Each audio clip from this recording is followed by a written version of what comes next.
Top témoignage, des vies changées, un service du Top chrétien. Témoignage de Yasmin. Prière en arabe. J'ai grandi dans une famille musulmane. Déjà petite, je prenais la religion très au sérieux.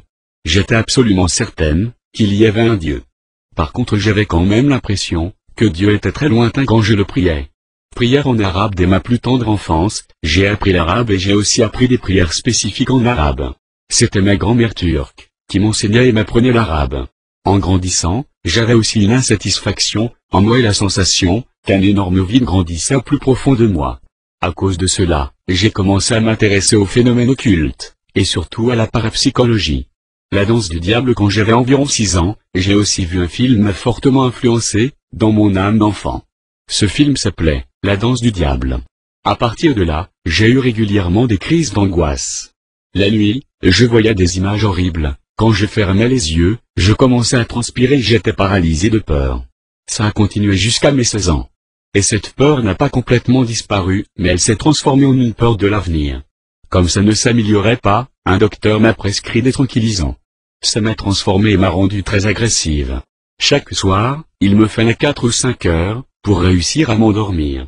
Je réfléchissais aussi beaucoup au vrai sens de la vie. Je ne pouvais tout simplement pas croire que la vie s'était allée à l'école, se marier et avoir des enfants.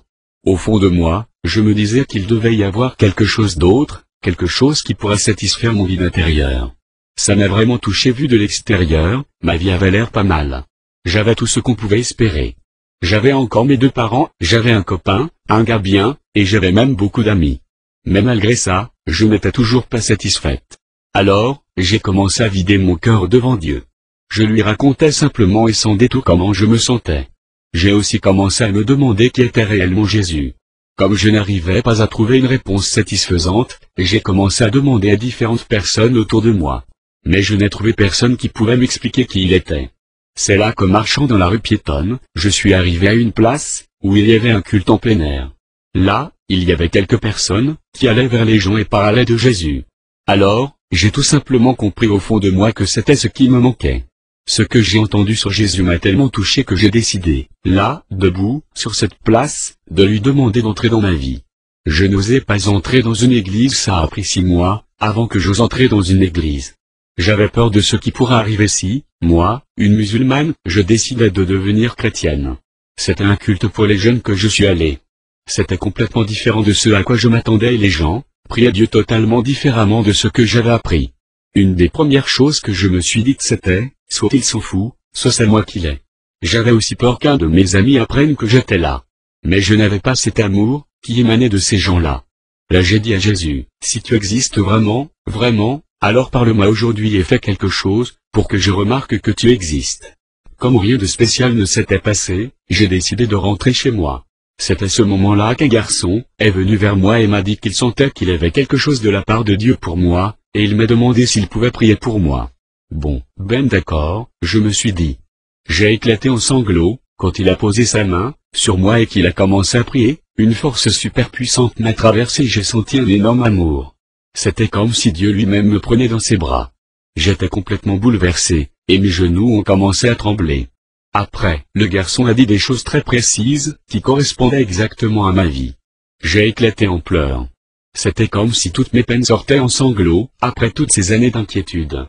Quand je suis rentré après cette expérience, j'avais l'impression que tout ce qui m'entourait avait changé. C'était comme si la rue et tout le reste était plus beau. Tout semblait tellement différent. Au fond de moi, je bouillonnais de joie, et je sentais que quelque chose de nouveau s'était passé en moi.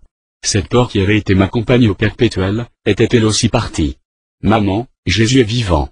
La première chose que j'ai dite à ma mère, devant la porte de la maison, c'était « Maman, Jésus est vivant ». Il m'a parlé. Et à mon père, j'ai dit « Papa, maintenant je suis devenue chrétienne, parce que j'ai rencontré Jésus ».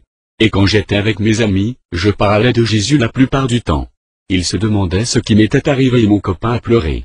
Il m'a regardé et s'est demandé qui était cette nouvelle Yasmin. Mais au fond de moi, je savais. C'était ça que j'avais recherché toute ma vie, c'était de ça que chaque homme a besoin, Jésus-Christ. J'étais tellement contente de ce dont j'avais fait l'expérience, que j'ai décidé de ne jamais laisser quoi que ce soit me faire perdre cette nouvelle relation avec Jésus. Le chemin étroit évidemment. Quand j'ai décidé de devenir chrétienne et de suivre Jésus, tout n'est pas devenu facile d'un coup ni à la maison, ni avec mes amis.